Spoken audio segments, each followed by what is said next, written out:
बिस्मिल्लाहिर्रहमानिर्रहीम नहमदुहु व नुसल्ली अला रसूलिहिल करीम अम्मा बाद। क़ाल अल्लाहु तबारक व तआला कुन्तुम खैरा उम्मतिन उख़रिजत लिन्नास तअमुरून बिल मारूफ़ व तनहूना अनिल मुनकर व तु'मिनून बिल्लाह। वक़ाल तआला वमा अर्सलनाका इल्ला रहमतल लिल आलमीन। सदक़ल्लाहुल अज़ीम। हज़रात उलमाए किराम, हाज़िरीन मजलिस, नौजवानों व बुज़ुर्गों, जमीयत उलमा बनारस की तरफ से ये सालाना 2 रोज़ा सीरत कॉन्फ्रेंस, जिसका आज पहला दिन है और आपको बहुत ही मोतबर मुख्तदर उलमाए किराम को सुनना है। मुझे हुक्म मिला, मैं हाजिर हो गया, आपके सामने बैठ गया। दुआ फरमाइए अल्लाह पाक कुछ काम की बातें कहला ले जो मेरे लिए भी मुफीद हों और आपके लिए भी मुफीद हों। अल्लाह ताला ने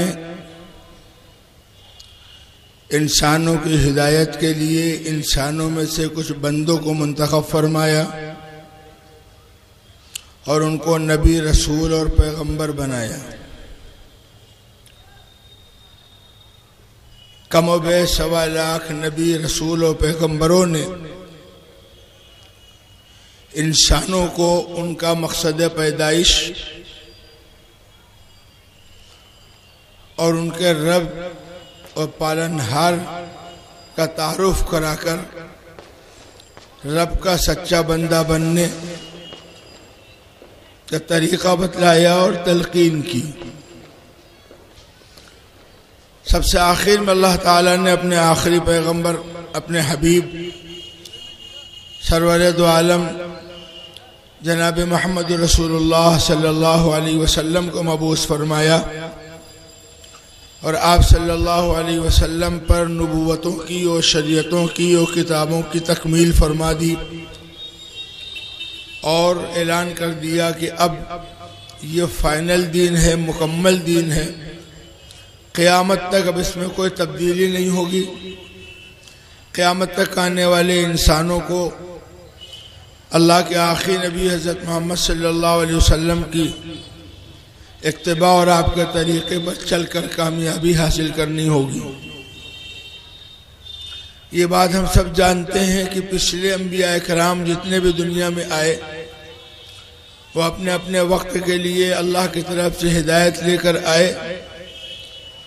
अल्लाह ही के तरफ से अब ये ऐलान हो गया कि पिछले जो भी तरीक़े थे, ज़ाब्ते थे इंसानों की ज़िंदगी गुजारने की, जो हिदायत थी, अब जो बातें अल्लाह को आइंदा बाकी रखनी थी वो सब अल्लाह ने कुरान में और अपने आखिरी नबी के हवाले कर दी और बाकी पिछला तरीक़ा अल्लाह ताला ने मनसूख कर दिया, रिजेक्ट कर दिया, कैंसिल कर दिया। अब हिदायत का सिर्फ एक रास्ता है, सिरात मुस्तकीम।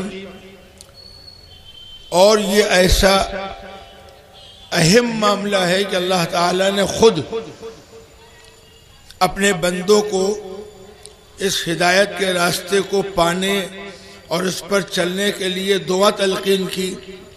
रब्बुल आलमीन के अल्फाज में हम रोज़ दुआ मांगते हैं, नमाज के अंदर दुआ मांगते हैं, सूरह फातिहा में हम अल्लाह से गुजारिश करते हैं, दरख्वास्त करते हैं और अल्लाह ही ने हमको ये तरीक़ा बतलाया कि इहदिनस सिरातल मुस्तकीम, ए अल्लाह हमें सीधा रास्ता दिखला दे, सीधे रास्ते पर चला दे, सीधे रास्ते पर जमा दे। हिदायत, सीधा रास्ता दिखेगा नहीं तो चलेंगे कैसे, और दिख गया तो चलने का इरादा करेंगे, चल पड़े। तो अब चूंकि शैतान भी इस दुनिया में आया हुआ है और अल्लाह ने उसको मोहलत दे रखी है, ताकत दे रखी है, कुदरत दे रखी है, और सबसे खतरनाक मामला यह है कि वो हमको जो जिन्नातों वाला शैतान है वो नजर नहीं आता, उसके एजेंट तो नजर आते हैं जो इंसानों में मिनल जिन्नती वन्नास, लेकिन वो नजर नहीं आता और बहकाता है। तब जाहिर बात है रास्ता सही मिल जाना ये सबसे पहला मसला है, लेकिन रास्ता मिल गया तो उस पर चलना ये दूसरा मसला है। रास्ता मालूम है, चलने को तैयार नहीं तो मालूम होने से क्या फायदा।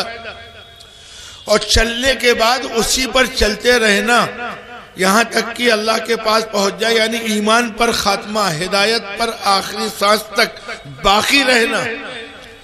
मौजूदा हालात में ये खुद बहुत बड़ा मसला है, इसलिए कि शैतान और उसके एजेंट चारों तरफ से दुश्मन बन के भी और दोस्त बन के भी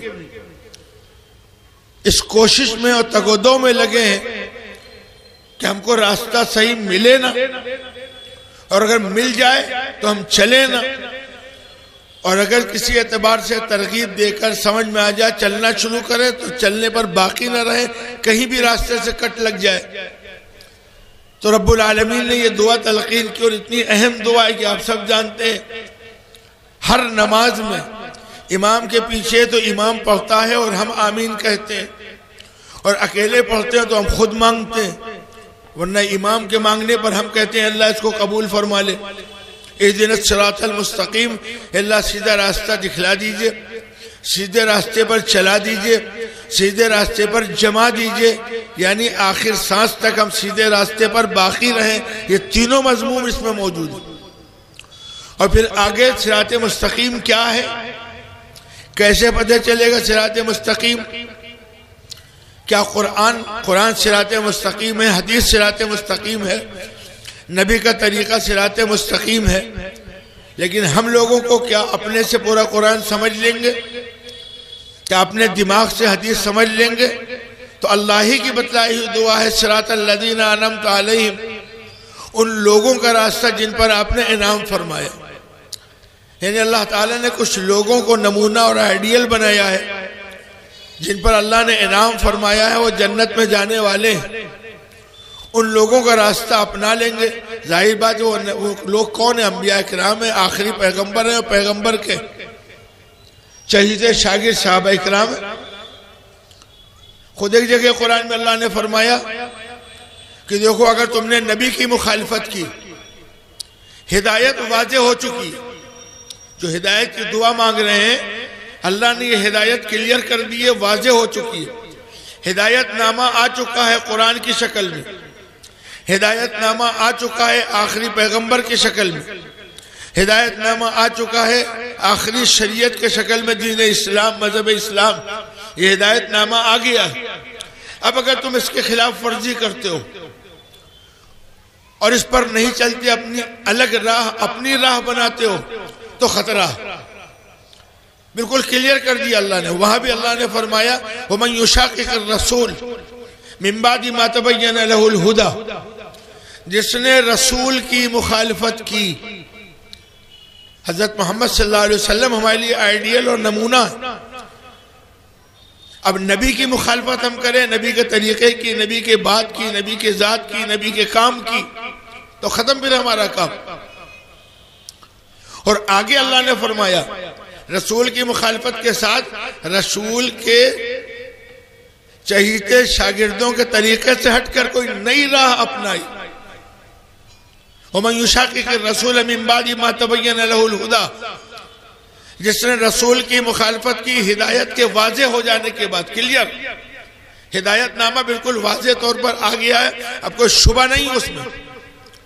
वयत्तबि गैर सबीलिल मुमिनीन, और ईमान वालों के रास्ते को छोड़कर कोई और रास्ता उसने अपनाया।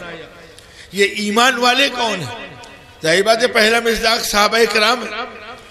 उनके तरीके को छोड़कर कोई और तरीके पर अगर ये चला, अपनी राय अलग बनाई, जो नबी की मुखालिफत वाली है, जो सहाबा के तरीके के खिलाफ है, अपनी राय, नया जमाना है, नया शौक है, नए नए नुकात पैदा करने का शौक है, तो शौक अच्छी चीज है, नए वो नुकात जो नबी और सहाबा और इजमाए उम्मत से न टकराते हो वो तो चल जाएंगे, और अगर नबी और सहाबा से टकरा रहे हो कोई हम अपनी नई राह अलग बना ले। आज के दौर में, फितनों के दौर में, नबी और सहाबा और अल्लाह वालों के तरीके पर चलना और उल्मा से वाबस्ता रहना अपने दीन और ईमान की हिफाजत के लिए बहुत जरूरी। अगर उल्माए उम्मत से हम कट गए, इसलिए कि शौक होता है कि साहब फला साहब ने कलम तोड़ दिया, क्या, अरे बड़े साइंटिफिक अंदाज से, अरे बिल्कुल एकदम दिल लगती बात कही। क्या कही? कह दी जो कहना हो कही, वो तो इतनी कही है कि आप पढ़ेंगे तो अगर आपके पास शरीयत का इल्म नहीं, पैगंबर का इल्म नहीं, सहाबा की हैसियत को आपने नहीं समझा तो आप तो वाह वाह करेंगे और मरने के बाद आह आह करेंगे कि ये कहां फंस गए, वहां तो बड़ा मजा आया था। बहुत से ऐसे लिखने वाले हैं कि जिनकी बातें साइंटिफिक अंदाज है, सब क्या क्या समझाया, साइंसी अंदाज से समझाया। ये भी एक नया नया शौक है, साइंसी अंदाज से समझाना। ये कोई गलत बात नहीं है, किसी के दिल में बात उतर जाए, लेकिन बात भी तो सच हो, बात भी तो हक हो, बात भी तो कुरान वाली, नबी वाली, सहाबा वाली हुई। अल्लाह ने तो क्लियर कर दिया, मयूशाक़ी के रसूल, जिसने रसूल की मुखालफत की, मिन बादि मा तबय्यन लहुल हुदा, हिदायत के वाज़ेह हो जाने के बाद, वयत्तबी गैर सबीलिल मोमिनीन, और ईमान वालों के रास्ते से हटकर कोई और रास्ता अपनाया, किसी और रास्ते पर चला, किसी और रास्ते की इत्तिबा की, तो अल्लाह का फैसला सुन लो, मान जाए तो मान जाए, वरना नुवल्लिही मा तवल्ला। वो जिस रास्ते पर चल रहा है अल्लाह उस पर चलाते रहेंगे, लेकिन उसके बाद वनुस्लिही जहन्नम, उसको जहन्नम में दाखिल कर देंगे, वसाअत मस्किरा, बहुत बुरा ठिकाना। तो आजकल चलने के लिए ये दो मेयार बतलाए अल्लाह ने, पैगंबर और इजमाए उम्मत, उलमाए उम्मत, सहाबा इकराम, और सहाबा के बाद ताबीन, तबा ताबीन, मुहद्दिसीन, मुफस्सिरीन, औलिया अल्लाह, बुज़ुर्गान दीन। यानी ये क़यामत तक एक तरफ दुआ मंगवाई, इहदिनस सिरातल मुस्तकीम, अल्लाह सीधा रास्ता दिखला दे। कौन सा सीधा रास्ता?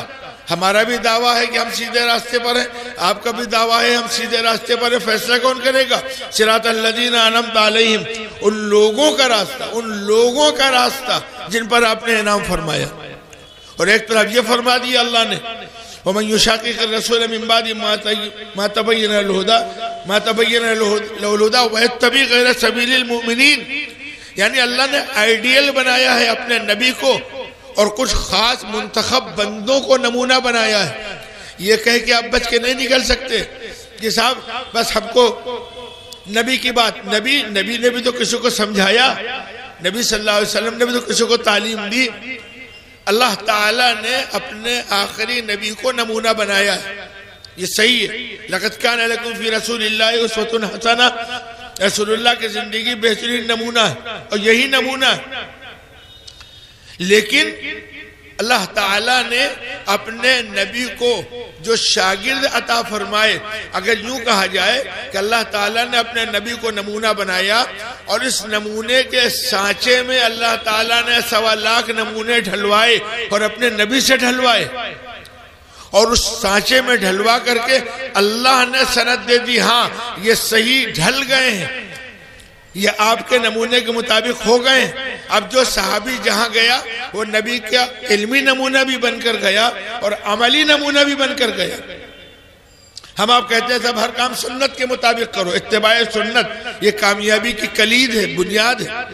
हर काम सुन्नत के मुताबिक, अकीदे हमारे दुरुस्त हो, फिर नमाज नबी के तरीके के मुताबिक, रोजा नबी के तरीके के मुताबिक, हज और ज़कात नबी के तरीके के मुताबिक, आगे बढ़कर खाना पीना, उठना बैठना, हंसना बोलना जागना, सारे मामलात, माशरत, आपस में लेन देन, रहन सहन। खाना किस तरह खाएं? नबी के तरीके पर। नबी ने किस तरह खाया? नबी ने जिस तरह खाया, सहाबा इकराम ने, नबी के शागिर्दों ने, मोमिनीन, उन्होंने नबी से सीखा और पूरी उम्मत को सिखाया। बाद वालों ने नबी को नहीं देखा, बाद वालों ने नबी के शागिर्दों साहबा इकराम को देखा और उनसे समझाया कि खाने का तरीका क्या है, पीने का तरीका क्या है, चलने का तरीका क्या है, सोने की सुन्नत क्या है, उठने की जागने की सुन्नत क्या है, मामलात किस तरह किए जाएं। ये बाद वालों ने सहाबा से सीखा और सहाबा ने नबी से सीखा सल्लल्लाहु अलैहि वसल्लम। ये शरीयत का एक मिजाज, एक तरीका है, वो सिलसिला बलसिला आज तक आया और क़यामत तक रहेगा। जब तक हम इस सिलसिले से जुड़े रहेंगे, जब तक हम इस सिलसिले से जुड़े रहेंगे, जो सिलसिला सनद के साथ चला आ रहा है, नबी से सहाबा ने सीखा, सहाबा से ताबीन ने सीखा, इल्म भी और अमल भी, अकीदे भी, कुरान के मानी और मतलब भी, लुगत भी, सब कुछ सहाबा से ताबीन ने, ताबीन से तबा ताबीन ने, बाद के लोगों ने आज तक और इंशाअल्लाह क़यामत तक। जो इस सिलसिले से जुड़ा रहेगा वो इंशाअल्लाह जन्नत पहुंचेगा। और कहीं ज्यादा शौक हो गया साइंटिफिक अंदाज से, साहब वो जदीद दौर के हालात के एतबार से साहब इनको समझाने का बड़ा मलका है, इतना शानदार मलका है कि इन्होंने सोचा कि अब नबी की भी जरूरत नहीं है, अब सहाबा की भी जरूरत नहीं है, अब मुहद्दिसीन की भी जरूरत नहीं है। ये सब तो पुराने दौर की चीजें हैं। लेटेस्ट दौर में तो साहब हमें अमेरिका और बरतानिया की जरूरत है। तो जाहिर बात है फिर मामला गड़बड़ हो जाएगा। दुनियावी एतबार से ठीक है, साइंसी एतबार से आदमी तरक्की कर रहा है, हम ठीक है, साइंस में ये इजादात हो रही हैं, हम उससे फायदा उठा रहे हैं, हम उनको वेलकम करते हैं, हम उनको मुबारकबाद देते हैं, शाबाशी देते हैं, हम उनका एहसान मानते हैं कि उन्होंने इतनी मेहनत की और दुनिया की ये चीजें निकाल कर हमारे सामने रखी। लेकिन शरीयत का जहाँ तक मामला है, आखिरत का जहाँ तक मामला है, अल्लाह की रजा का जहाँ तक मामला है, जन्नत और जहन्नम के मिलने और न मिलने का मामला है, तो इस मामले में मेयार अल्लाह ने अपने नबी को बनाया है और नबी के सहाबा को बनाया है, और वो सिलसिला जो आज तक आया है वही मेयार रहेगा, आज भी वही, आइंदा भी वही, कल भी था। अल्लाह ताला इस पर हमको बाकी रखे। तो हमारा ईमान कैसे दुरुस्त हो, हमारे अखलाक और किरदार कैसे हों, इत्तिबाए सुन्नत, हमें सुन्नत का पता ही नहीं, सुन्नत पर अमल क्या करेंगे, फिर आ जाएगा जानने से ताल्लुक, किन बातों में नबी का क्या तरीका था। खाने पीने की कुछ सुन्नतें तो हमें मालूम है, लेकिन इसके अलावा आप सल्लल्लाहु अलैहि वसल्लम का आम रवैया लोगों के साथ क्या था, दोस्तों के साथ आपका क्या रवैया था, और दुश्मनों के साथ आपका क्या रवैया था, रिश्तेदारों के साथ आपका क्या रवैया था, पड़ोसियों के साथ आपके क्या मामलात थे। इस लाइन से हम सिफर होते जा रहे हैं। अगर हम इस्लाम का मुताला करें, इस्लाम की वुसात का, और इस्लाम के दुनिया में फैलने की बुनियादी वजूहात पर गौर करें, तो हमको मिलेगा कि एक तो अल्लाह ने अपने नबी के जरिए नबी के शागिर्दों को जो तरबियत कराई थी वो इतनी पुख्ता थी, इतनी मजबूत थी, इस तरह उनको कुंदन बनाया गया, रगड़ रगड़ के मसाइब में डालकर, मुसीबतों में डालकर। यानी जब सख्त मुसीबतें आई तो अल्लाह ताला ने खुद कुरान में कहा, अम हसिबतुम अन तदखुलुल जन्नह, क्या समझते हो बस कलमा पढ़ लिया जन्नत पहुंच जाओगे। कलमा पढ़ना, इसके बाद तुम्हें आजमाया जाएगा, इम्तिहान लिया जाएगा, झंझोड़ा जाएगा, मुसीबतों में डाला जाएगा, भूखा रखा जाएगा, फाके करने पड़ेंगे, तरह तरह के ताने सुनने पड़ेंगे, जान जाएगी, माल जाएगा, इज्जत खतरे में पड़ेगी, औलाद खतरे में पड़ेगी। ये सारे हालात आएंगे और इसमें अल्लाह तुम्हें आजमाएंगे कि खाली खुशी खुशी में अल्लाह को मानते हो कि गम में भी मानते हो, खाली अच्छे हालात में अल्लाह अल्लाह करते हो या सख्त हालात में भी अल्लाह याद आते हैं, खाली मालदारी में अल्लाह याद आते हैं या गुर्बत में भी, या गुर्बत में याद आते हो मालदारी में भूल जाते हो, खाली परेशानियों में अल्लाह को पुकारते हो और हालात दुरुस्त हो जाए तो अल्लाह को भूल जाते हो। क्या करते हो, अम हसिबतुम अन तदखुलुल जन्नह वलम्मा यातिकुम मसलुल लज़ीना खलौ मिन क़ब्लिकुम, क्या तुम समझते हो कि जन्नत में चले जाओगे। अभी तुमसे पहले जो लोग गुजरे उन पर जो मसाइब आए, उन पर जो मुसीबतें आई, उन पर जो हालात आए, उसका नमूना तुम्हारे सामने कहाँ आया, अभी कहाँ आया वो नमूना। वलम्मा यातिकुम मसलुल लज़ीना खलौ मिन क़ब्लिकुम, अभी तक वो मिसालें नहीं आई जो तुमसे पहले जो लोग गुजर गए उनकी। मस्सतहुमुल बअसा वज़र्रा वज़ुलज़िलू, उनको सख्त मुसीबतें आई, सख्त फाके उनको करने पड़े। वज़र्रा, सख्त तकलीफें उनको आई। वज़ुलज़िलू, कुरान सुना रहा हूँ, और झिझोड़ के रख दिए गए।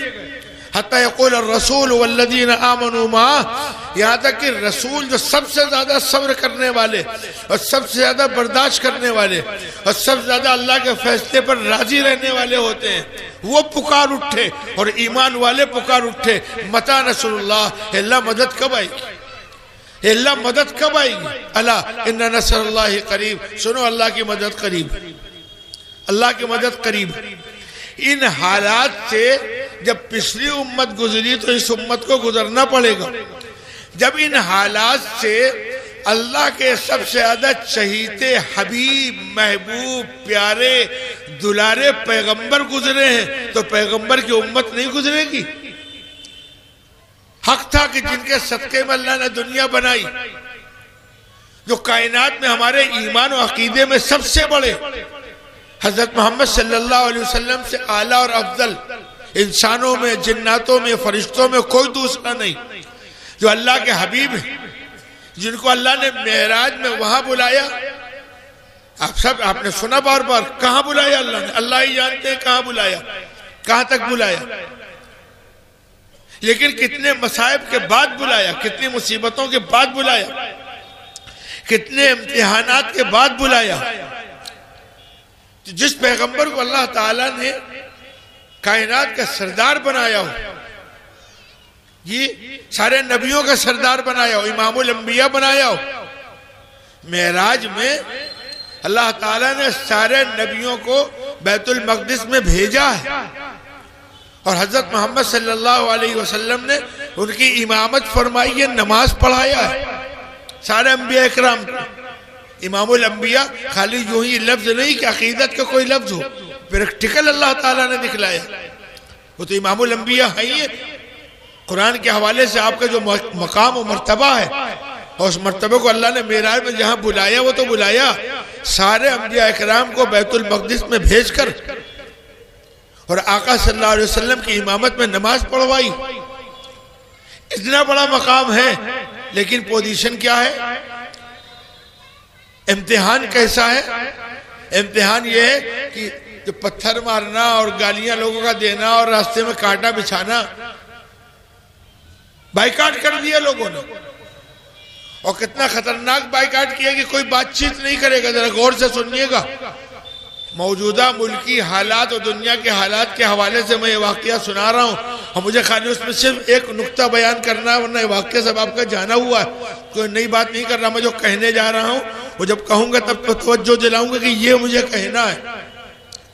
बाइकाट कर दिया लोगों ने, खतरनाक बाइकाट। कोई बातचीत नहीं करेगा, कोई सलाम कलाम नहीं करेगा, कोई इन लोगों के हाथ जो नबी सल्लल्लाहु अलैहि वसल्लम उन पर ईमान लाने वालों के हाथ, कोई सौदा नहीं, कोई लेन देन नहीं, कोई मामला नहीं, न कोई सामान बेचेगा, न कोई सामान खरीदेगा, न अलग से कोई हमदर्दी करेगा। अगर किसी ने इनकी किसी एतबार से भी मदद की, खाने पीने, दवा इलाज से, तो उसका बाइकाट। कौन हिम्मत करेगा? और कितने ईमान वाले होंगे, कितने ईमान वाले होंगे। मक्के की जिंदगी है, यानी आप सल्लल्लाहु अलैहि वसल्लम जब हिजरत करके तशरीफ ले गए हैं मक्के से, और 2 साल के बाद पहली जंग बाकायदा हुई है, जंग बद्र, तो उसमें कितने थे? 313। तो अब आज यहाँ जिस जमाने की बात बता रहा हूँ, 100-200 जितने रहे हो, पूरी दुनिया में इतनी मुख्तसर तादाद, और उसमें भी मक्के वालों ने बाइकाट कर दिया। और ऐसा बाइकाट, खाली बातचीत का नहीं, कोई मदद नहीं, कोई लेन देन नहीं, जो मदद करेगा उसका बाइकाट। नबी खुद मौजूद हैं, यानी प्यारे आका मौजूद है, आपके चहीते शागिर्द एक घाटी में रह रहे। जो कुछ जब तक था खाने पीने का खा लिया, खत्म हो गया, फाके हो रहे हैं। दरख्त के पत्ते हम लोग बयान कर देते हैं कितनी आसानी है, दरख्त के पत्ते खाना हंसी खेल है। वो पैगंबर जिनके सामने अल्लाह ने हजरत जिब्रील को एक मौके पर भेजा है, बाद में जब फुतू कि आप कहिए तो ओहद का पूरा पहाड़, ओहद पहाड़ कई किलोमीटर का है, आप कहिए तो सोने का बनाकर आपको दे दिया जाए, सोना चांदी ओहद पहाड़ सोने का बनाकर दे दिया जाए। और यहां बाइकाट हो रहा है, दानों दानों को दरख्त के पत्ते चमड़े भून भून कर पानी में डाल के पिया जा रहा है। और ये बाइकाट भी कितने दिन का, हफ्ते का, 2 हफ्ते का, 2-4 दिन में आदमी बाइकाट झेल नहीं पाता, 10-20 दिन का, महीना 2 महीने का, 3 साल तक बाइकाट रहा। आप समझ रहे हैं इस मौके पर नबी ने और सहाबा ने क्या किया। हमने जहां तक पढ़ा, नंबर 1, इतने सख्त तरीन बाइकाट में भी कोई भी ईमान वाला नबी का साथ छोड़कर बाहर नहीं भागा। इतनी मुसीबतें बर्दाश्त की, आका आपके साथ जीना, आपके साथ मरना, अल्लाह राजी रहे, ये दुनिया तो एक दिन खत्म होनी है। फाकों पर फाके कर लेना आसान, दरख्त के पत्ते चबा लेना आसान, सब मुसीबतें बर्दाश्त, आपका साथ नहीं छोड़ेंगे। हमें अल्लाह की रजा चाहिए, हमें ईमान चाहिए, हमें जन्नत चाहिए। एक बात तो ये, दूसरी बात जो मुझे कहनी है, इन 3 साल में हजरत मोहम्मद सल्लल्लाहु अलैहि वसल्लम और सहाबा किराम ने क्या इन बाइकाट करने वालों के लिए बद्दुआ की या दुआ की, बर्दाश्त किया? इतने सख्त हालात में भी आप सल्लल्लाहु अलैहि वसल्लम ने बद्दुआ नहीं की। बात समझ रहे हैं आप? हिदायत की दुआ, मुसीबत से निजात की दुआ। ताइफ में आप गए, सबको मालूम है ताइफ की जो सूरत हाल है, आप 80 मील 80 किलोमीटर का फासला तय करके गए, पैदल गए, इस लालच में गए कि यहां वालों को हिदायत नहीं मिल रही है तो चलो शायद वहां वाले कुछ बात सुन ले में। क्या लालच थी? कोई मर्दुम शुमारी में इजाफा करवाना था? क्या लालच थी कि ये लोग इस पोजीशन में मर के चले गए तो दोजख में, जहन्नम में डाल दिए जाएंगे, और नबी की तलब यह है कि जहन्नम से बच के जन्नत में चले। क्या तलब? इसके अलावा कोई तलब है कि जहन्नम से बच जाएं, आग से बच जाएं, दोजख से बच जाएं, अल्लाह के सच्चे बंदे बन जाएं और हिदायत पा करके जन्नत चले, यही तो तलब है। इसके अलावा कोई तलब है?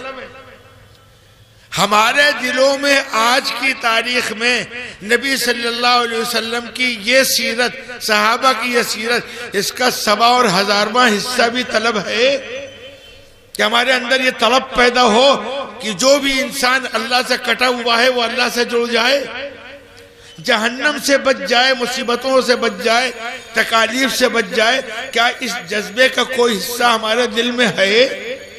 अपने दिलों का सब जायजा लें। सीरत कॉन्फ्रेंस से सीरत के इस पहलू को हमने दिलो दिमाग से क्यों निकाल दिया? वो तलब, वो कुल्हन, वो फिक्र जो रातों की नींद उड़ा देवे, और खड़े हो जाओ अल्लाह के सामने। अपने लिए तो सब मांगते हैं, अपने दोस्तों के लिए सब मांगते हैं, अपने अज़्ज़ा अक़रबा के लिए सब मांगते हैं, अपने उस्ताद और शागिर्दों के लिए सब मांगते हैं, अपने पीर और मुरीद के लिए सब मांगते हैं। लेकिन नबी सल्लल्लाहु अलैहि वसल्लम ने तो हमको बतलाया कि अपनों के साथ नहीं, परायों के साथ नहीं, गैरों के साथ नहीं, दुश्मनों के लिए मांगो और हिदायत मांगो। नहीं मांगा, दुश्मनों को हिदायत मांगा और दुनियावी एतबार से उनकी खबरगिरी की। ताइफ में क्या है?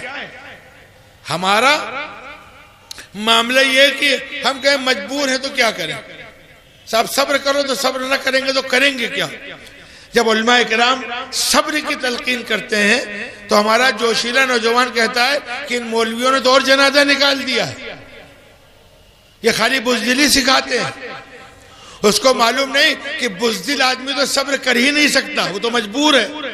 सब्र तो बहुत ताकतवर चीज, सब्र बहुत ताकतवर चीज है। ये अजीमत वाले सब्र करते हैं, अज़्म व अजीमत वाले। सब्र करना बच्चों का खेल नहीं।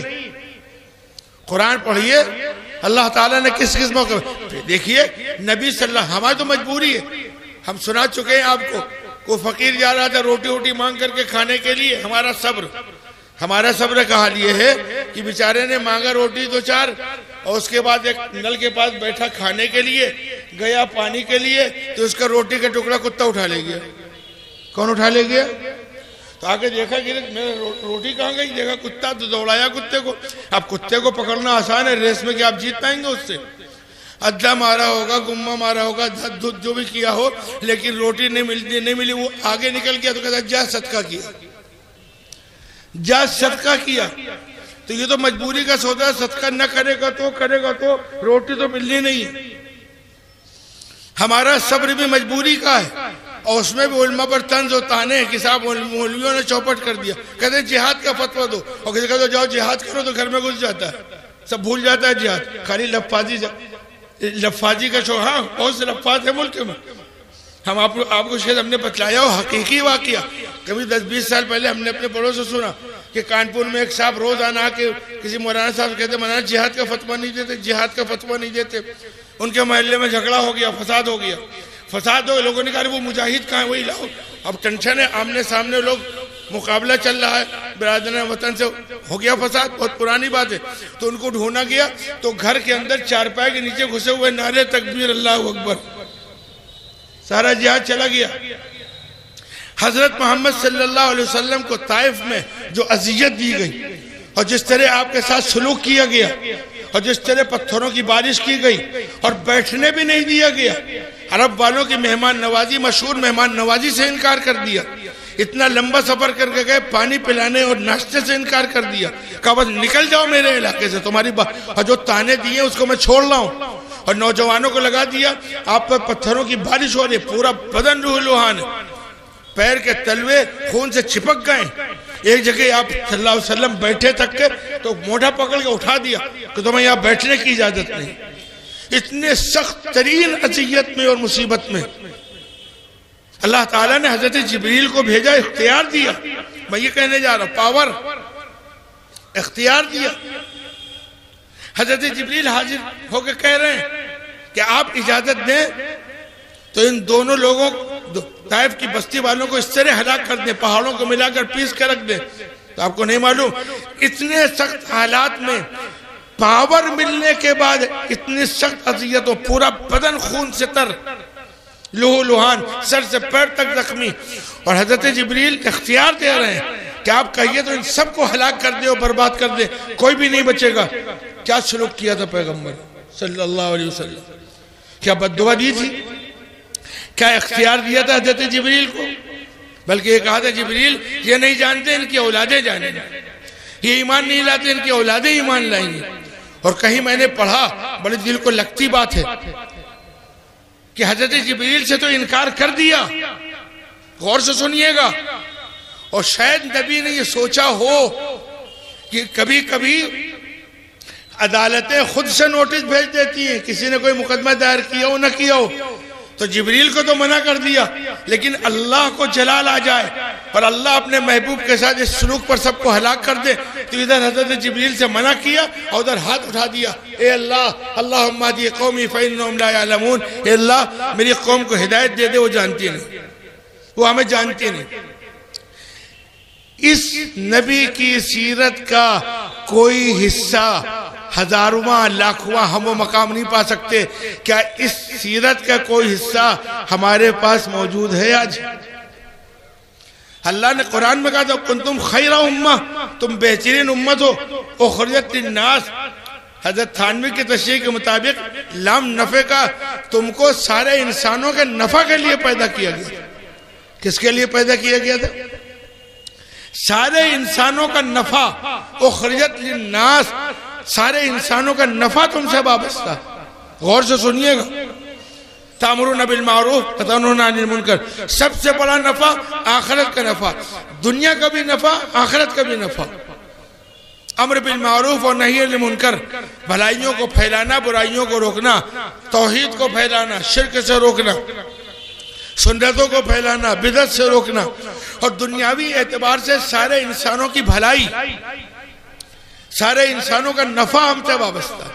कुरान कह रहा है, यानी मकसद पैदाइश अल्लाह बतला रहे इंसान का, लिल मुस्लिमीन नहीं कहा कि तुम सारे इंसानों का नफा तुमसे वाबस्ता है। आप तसव्वुर कीजिए, क्या आज हमारी जात से नफा की शक्लें निकल रही हैं? क्या हमारी जात से खैर खाई और हमदर्दी? हाँ, अपने लिए है, अपने घर वालों के लिए है। वह जन्नत उखलियत लिन्नास, सारी इंसानियत का नफा, दुनिया का नफा भी, गरीब है, यतीम है, बेवा है, मजदूर है, परेशान हाल है। नबी की सीरत सल्लल्लाहु अलैहि वसल्लम की सीरत का मुताला कीजिए तो आपको मिलेगा कि आप परेशान हाल, बीमार, मरीज, कमजोर, समाज के वो लोग, मेरी ये बात मैं जहां तक पहुंचाना चाहता हूं, उम्मीद है आप पहुंचेंगे। समाज के वो लोग जो दबे कुचले कमजोर रहे, हजरत मोहम्मद सल्लल्लाहु अलैहि वसल्लम ने उनको अपने सीने से लगाया। मेरी समझ, समाज के दबे कुचले लोगों को अपने सीने से लगाया, जिनका कोई नहीं था। हजरत शुएब रूमी, हजरत बिलाल हबशी, दुनियावी है तो आज बिलाल, हजरत बिलाल का नाम हम कितनी अकीदत से लेते हैं। दुनियावी नुक्ते नजर से हजरत बिलाल हब्श के हैं, काले कलूटे हैं, मोटे मोटे होठ हैं और गुलाम हैं। गुलामी का दौर पढ़िए कि एक दौर वो गुजरा है कि दुनिया ने गुलामों पर जो जुल्म किया है, कैसे कैसे मालूम है, गुलामों को, अपने गुलामों को मैदान में जानवरों से लड़ाते थे। गुलामों के साथ जो सलूक करते गुलाम है, जानवर, जानवर जिसे जानवरों को जानवरों से लड़ाते हैं, नबी ने उसको भी मना किया। हमको बहुत मजा आता है मुर्गों की लड़ाई देखने में, दो मुर्गे लड़ रहे हैं, लूहो लुहान हो रहे हैं, हम खेल तमाशा। पूछे उलमाए किराम से, क्या ये जायज है इस तरह जानवरों को सताना? और जानवर तो जानवर लड़ते हैं, बहुत से खेल आज भी दुनिया में। गुलामों को जानवरों से लड़ाते थे। अब जानवर से जख्मी हो रहा है, वो हलाक हो रहा है और बैठकर तालियां बजती थी। एक दौर ऐसा गुजरा, गुलामों के साथ ये सलूक था। कुर्बान जाइए रहमत दो आलम जनाब मोहम्मद रसूलुल्लाह सल्लल्लाहु अलैहि वसल्लम पर। आपने गुलामों को हुकूक बतलाए और उम्मत को ये तलकीन की कि अपने गुलामों के साथ अच्छा सलूक करो। जो तुम खाओ वो उनको खिलाओ, जो तुम पहनो वो उनको पहनाओ। और काम में अगर जैसे रमजान का महीना, अपने गुलामों और अपने यहाँ काम करने वालों का काम हल्का करो, तुम्हें सवाब मिलेगा, जन्नत मिलेगी, जन्नत की मिसाल। हज़रत बिलाल गुलाम है और सिद्दीक रजी अल्लाह ताला अन्हु देख रहे हैं। आखिर एक दिन बोली लगा दी, ताव में आ गया उनका मालिक, लंबी रकम मांग ली, मांग जितना मांगता। हमने कहीं पढ़ा कि हज़रत बिलाल के मालिक ने, जो काफिर था और आपको सख्त तरीन अजियतें देता था, आप सुन चुके हैं बिलाल की तकलीफें कैसी। उन्होंने कहा, अबू बकर तुम तो बहुत ज़हीन ताजिर, कामयाब ताजिर थे, इस्लाम लाकर ये बेवकूफी, ये बिलाल किस काम का? न इसके बदन में ताकत, न चेहरा मोहरा अच्छा। गुलाम लिए जाते थे खिदमत के लिए, ये लागर, कमजोर, हब्स का रहने वाला तुमने इतने ज्यादा पैसों पे खरीद लिया, इतनी लंबी रकम तुमने खरीद लिया, तुम्हें तिजारत करने का सलीका तुम भूल गए। अबू बकर को मालूम था कि बिलाल की कीमत क्या है। और फिर हज़रत अबू बकर लाए आका सल्लल्लाहु अलैहि वसल्लम की खिदमत में और आके कहा, आका हम आपको गवाह बनाते हैं, हमने अपनी खिदमत के लिए नहीं खरीदा, हम बिलाल को आज़ाद करते हैं, हम बिलाल को आज़ाद करते हैं। इस्लाम ने जो निज़ाम दिया, गुलामों के साथ जो सलूक होता था, कमज़ोरों के साथ, आका सल्लल्लाहु अलैहि वसल्लम बल्कि सारे अंबिया इकराम का था कि वो मिस्कीनों को साथ रहते थे, ताने दिए। पिछले पैगंबरों की सीरत पढ़िए कि साहब तुम तो बड़े अच्छे खानदान के थे, क्या बड़ाइयों के साथ, बड़ाई लोगों के साथ, फलां के साथ, इन छोटे मोटे लोगों के साथ बैठते हो? क्या हम बैठते हैं? क्या हमें अच्छा लगता है? आज तो हमारा भी स्टैंडर्ड बन गया, जरा से हमारी हैसियत अगर हो गई और कोई हमें तो वो साहबी, नाम ज़हन में नहीं आ रहा, हज़रत ज़ाहिर गालिबन नाम, बिल्कुल एकदम देहात से आए, सामान लेके आते हैं, आका को दे देते हैं, आका सल्लल्लाहु अलैहि वसल्लम खजूरें दे देते हैं। और एक मौके पर तशरीफ लाए, नबी सल्लल्लाहु अलैहि वसल्लम घर में नहीं मिले, चले गए। वहां से गरीब हैं, मजदूर हैं, किसान हैं। किसानों की जो सूरत हाल होती है, आज तो किसान एक पूरा मसला ही बना हुआ है। आप समझ सकते हैं मेहनत मजदूरी, किसान, उनके कपड़े कैसे होते हैं, बदन कैसा होता है, पसीना किस तरह निकलता होता है। आज तो फिर भी नलवल पानी वानी ज्यादा, वहां तो वो भी नहीं आए, आका नहीं मिले, चले गए। आका सल्लल्लाहु अलैहि वसल्लम तशरीफ लाए, पता चला फलाने आए थे, हजरत जाहिर आए थे। तो अल्लाह अकबर, नबी आखिर सारी कायनात का सरदार, अपने गुलाम, एक मजदूर, एक किसान, उनको ढूंढने निकल गए बाजार में कि जाहिर होंगे कहाँ। मालूम है बाजार में बैठ करके वो अपना जो सामान लाए, जो भी बेच रहे हैं, आका सल्लल्लाहु अलैहि वसल्लम ने पीछे से जाकर उनकी आंखें बंद कर ली। कौन खरीदेगा इस गुलाम? पहले तो समझे नहीं, देखा अरे ये तो आका सल्लल्लाहु अलैहि वसल्लम है, यानी अब उनका बदन पसीना होगा, कपड़े भी पुराने होंगे, और आका सल्लल्लाहु अलैहि वसल्लम सारे पाकों से पाक, आपका जिस बदन पर मक्खी न बैठती हो, प्यारे आका ने आपको अपने सीने से लगाया। कौन बोली लगाएगा? और जब महसूस हो आका है तो और चिपक गए। क्या ये कौन इसकी बोली लगाएगा? उन्होंने अफसोस से कहा, आका इस गुलाम को, फटे चुरे कपड़े में कमजोर आदमी, इसको कौन पूछेगा, इसकी क्या कीमत? नबी ने बोला नहीं, तुम्हारी जो कीमत है वो अल्लाह को मालूम है, तुम्हारी बड़ी कीमत। मैं कह रहा हूँ ये नबी सल्लल्लाहु अलैहि वसल्लम की ये सीरत, कमजोरों दबे कुचले लोगों के साथ प्यारे आका का अपने सीने से लगाना, अपने कले से लगाना, इस बेतकल्लुफी के साथ एक देहाती का आंख बंद करके और इस तरह से बोली लगाना, कहाँ गई ये सीरत? कहाँ गया ये तर्ज अमल? क्या आसमान से कोई नई मखलूक उतरेगी? हम खाली दुनिया को कोसते रहेंगे, खाली बद्दुआ देते रहेंगे, वो मर जाए, वो मर जाए, वो मर जाए। पूरी उम्मत कोसने की आदत आदि हो गई, या तबशरा या मरसिया। जिसको देखो बैठ करके हाय हाय कर रहा है, और जिसको देखो गालियां बक रहा है। अरे गालियां बको तो कभी कुछ दुआ का भी तो हिस्सा रख लो। यह कौम गालियां बकने के लिए नहीं पैदा हुई। नबी ये रहमत के उम्मती है, हम खैर उम्मत उखरिजत लिन्नास, सारे इंसानों का नफा हमसे वाबस्ता है, दोस्तों का भी और दुश्मनों का भी। नबी सल्लल्लाहु अलैहि वसल्लम की पूरी सीरत पढ़ डालिए। जंग बद्र में जो कैदी आपसे लड़ने आए थे, जो लोग और कैद होकर आए थे, आका की रात की नींद उड़ी हुई है, सहाबा से कह रहे हैं इनसे हुस्न सुलूक करो, कैदी है, इस्लाम को मिटाने और तहबाला करने के लिए आए और गिरफ्तार हो गए, और आका को नींद नहीं आ रही है, और सहाबा से कह रहे हैं इनका हुस्न सुलूक करो। सहाबा ने इन कैदियों को खुद भूखे रहकर खाना खिलाया, पता है, काफिरों को, इन कैदियों को। आज कहाँ गई ये सीरत? इसलिए हम तय करें, दुनिया के हालात में मरसिया पढ़ने से, हम इससे पहले शायद आपसे कह चुके हैं कि ऐसा लगता है कि जन्नत के लिए न मदरसों की ज़रूरत है, न मौलाना लोगों की, न मस्जिदों की, न मुफ्तियों की। बस एक काम करो, जन्नत मिल जाए। जितने ये जलसे वलसे को भी ज़रूरत नहीं है, जलसों में जमा करें, सबको तस्बीह बांट दें। तस्बीह नहीं, तस्बा, मोटे मोटे दाने वाला। मेरा मशवरा, 1,000 के दाने के मोटे मोटे तस्बीह, सब जन्नत डायरेक्ट, शॉर्टकट जन्नत जाने का रास्ता। नमाज पढ़ने की कोई जरूरत नहीं, रोजे की जरूरत नहीं, तिलावत की जरूरत नहीं, इल्म दीन की जरूरत नहीं, सीरत के जलसों की जरूरत नहीं, कुछ जरूरत नहीं है। शॉर्टकट रास्ता, चंद मिनट में जन्नत। बड़ी बड़ी तस्बीह ले लो और उसके बाद अल्लाह योगी मर जाए मोदी मर जाए, योगी मर जाए मोदी मर जाए, योगी मर जाए मोदी मर जाए, जन्नत पहुंच गए। पूरी कौम यही कर रही। आज तय कीजिए कि इंशाअल्लाह हम अपने ताकत भर नबी सल्लल्लाहु अलैहि वसल्लम अपना ईमान बनाएंगे, इत्तिबाए सुन्नत, नबी का तरीका, अज़्म अज़ीमत, सब्र बहुत बड़ी ताकत है।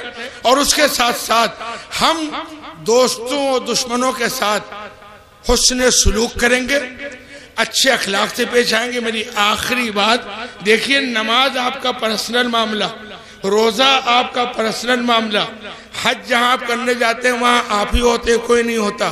आम इंसानों के सामने आपके मामलात, आपके अखलाक और किरदार आते हैं। इस्लाम अखलाक और किरदार से फैला है, बेशुमार वाक़ियात हैं नबी साहबा, औलिया अल्लाह बुज़ुर्गान दीन के। ख्वाजा अजमेरी ने किस तरह यहाँ लोगों का दिल जीता, क्या उससे ज्यादा सख्त हालात हैं आज? पढ़िए ख्वाजा अजमेरी की तारीख, मुजद्दिद अल-फसानी ने किस तरह दीन का काम किया, पढ़िए उनकी तारीख, अपने अकाबिर की तारीख पढ़िए। मौलाना कासिम नानोतवी, हुसैन अहमद मदनी, शेखुल हिंद की तारीख पढ़िए, टाइम नहीं पढ़ने का, पढ़िए तारीख। किस तरह इन्होंने, मौलाना हुसैन मदनी जेल में, हमारे हिंदुस्तानी भाई उनके साथ एक हैं जेल में, वो जेलर से कह रहे हैं कि मेरा कमरा इनके से अलग कर दिया जाए। मौलाना हुसैन अहमद मदनी के साथ हूं, मेरा जेल में कमरा इनसे अलग कर दिया जाए। क्यों? कोई तकलीफ, कोई हजरत मदनी की बदसलूकी? अल्लाह अकबर। सुनो, वो कह रहा है ये बंदा एक गैर मुस्लिम कह रहा है जेल के अंदर, ये बंदा मेरी इतनी खिदमत कर रहा है कि अगर कुछ दिन मैं इसके साथ और रह गया तो मुझे कलमा पढ़ने पर मजबूर हो जाना पड़ेगा, लिहाजा मेरा कमरा अलग कर दिया जाए। पढ़े अपने अकाबिर की सीरत और पढ़ करके उसको अपनी जिंदगियों में उतारें, खिदमत खल्क अपना मिशन बना लें, इत्तिबाए सुन्नत के साथ साथ अज़्म व अज़ीमत, सब्र और इस्तिकामत, और इसके साथ साथ खिदमत खल्क। रात को अल्लाह के सामने रोना, अपने लिए रोना हमें नहीं आता तो दूसरों के लिए क्या रोएंगे। अल्लाह हमें भी इस लायक बना दे, आपको भी। अपने लिए भी अल्लाह से मांगो और उम्मत के लिए मांगो। इस वक्त गलत फहमी, आखिरी बात है, गलत फहमी की पोजीशन ये है, आपको ताज्जुब होगा, मैं पहले मजाक समझता था, खुद मेरे साथ भी एक आध वाक़या। आप अजान देते हैं, 5 वक्त अजान देते हैं, मैक से बिला मैक के अल्लाह अकबर अल्लाह अकबर। आज भी एक तबका तो शरीरों का है, उनसे मतलब आज भी बिरादरान वतन में एक अच्छा खासा तबका ऐसा आज मौजूद है जो जब आप अजान देते हैं अल्लाह अकबर तो समझता है मुसलमान अकबर बादशाह को पुकार रहे हैं। किसको पुकार रहे हैं? इतनी ज्यादा गलत फहमियां पैदा की गई। हमने क्या किया? आज भी हमसे एक साहब ने बहुत पहले बतलाया था, कई साल पहले, तो हमने उसको मजाक समझा था, लेकिन तजर्बा यह कि आज भी ये सूरत हाल है। कौन जिम्मेदार है? हम आप जिम्मेदार नहीं? क्या दूसरों को कोस कर जन्नत चले जाएंगे? हमने क्या इस्लाम की और रसूलुल्लाह सल्लल्लाहु अलैहि वसल्लम की सीरत की आपने कमजोरों और यतीमों और बेवाओं और मिस्कीनों और पड़ोसियों को जो हुकूक बतलाए और जो प्रैक्टिकल अमल करके दिखलाया, ना हमारी जिंदगियों में है, ना हमारे इल्म में है, ना हमारी तबलीग में है, ना हमारी दावत में है, बस चल रहा है। तो इस तरह से तो काम नहीं चलने वाला। इसलिए मैंने 2 आयत 2 जगह से पढ़ी थी, कुंतुम खैरा उम्मा उखरिजत लिन्नास, तुम बेहतरीन उम्मत हो, सारे इंसानों का नफा तुमसे वाबस्ता है, सारे इंसानों की भलाई, दुनियावी भलाई भी इंसान कहा है अल्लाह ने, यहाँ मुस्लिमीन और मोमिनीन नहीं कहा। और सबसे बड़ी भलाई है तामुरून बिल मारूफ, भलाइयों को फैलाना, व तनहौना अनिल मुनकर, ये 2 मुस्तकिल काम है। अम्र बिल मारूफ मुस्तकिल काम, नही अनिल मुनकर मुस्तकिल काम, व तुमिनून बिल्लाह, और तुम भी ईमान रखते हो। वमा अर्सलनाक इल्ला रहमतल लिल आलमीन, जब हजरत मोहम्मद सल्लल्लाहु अलैहि वसल्लम हर जहान के लिए रहमत एक कल्बी कैफियत है, किसी की तकलीफ देखी न जाए। जब नबी ने जानवरों की तकलीफ को गवारा नहीं किया, जब नबी ने मासूम बच्चों की तकलीफ, बूढ़ों की तकलीफ, जिहाद में भेज रहे और बच्चों में एक जगह कत्ल कर दिया, तो आपने नाराज होकर कहा मुशरिकों के बच्चे हैं, और बच्चों को कत्ल करने पर आपको शदीद तकलीफ हुई। और जब लोगों ने कहा ये तो मुशरिकीन के बच्चे हैं, तो शायद आपने यहाँ तक कह दिया ये मुशरिकीन के बच्चे हैं लेकिन तुमसे अच्छे हैं। जिस पैगंबर ने मुशरिकीन के बच्चों को तकलीफ पहुंचने पर दुख और सख्त अजियत महसूस की हो, वो उस पैगंबर को मानने वाले एक बड़ी दुनिया अल्लाह से बागी, नबी से बागी जा रही। आपस में जो मसले हमारे वो तो है ही हैं, हम आम बात कर रहे हैं, खुसूसन कमजोरों, यतीमों, बेवाओं, जिनको हमने हकीर समझा है। हकीर समझा तो हराम है हकीर समझना। अपने साथ हुस्न सुलूक करें और अपने अहले ईमान भाइयों के साथ, बिरादरान वतन में सबके साथ, और खुसूसन कमजोर तबके के साथ अगर हम अच्छे मामलात, हुस्न अखलाक, हुस्न सुलूक करेंगे तो इंशाअल्लाह दुनिया में तो जो मिलेगा, असल मामला आखिरत में है। रब्बुल आलमीन हमें रहमत वाले पैगंबर का रहमत वाला उम्मत बनने की तौफीक अता फरमाए। वाखिर दावाना।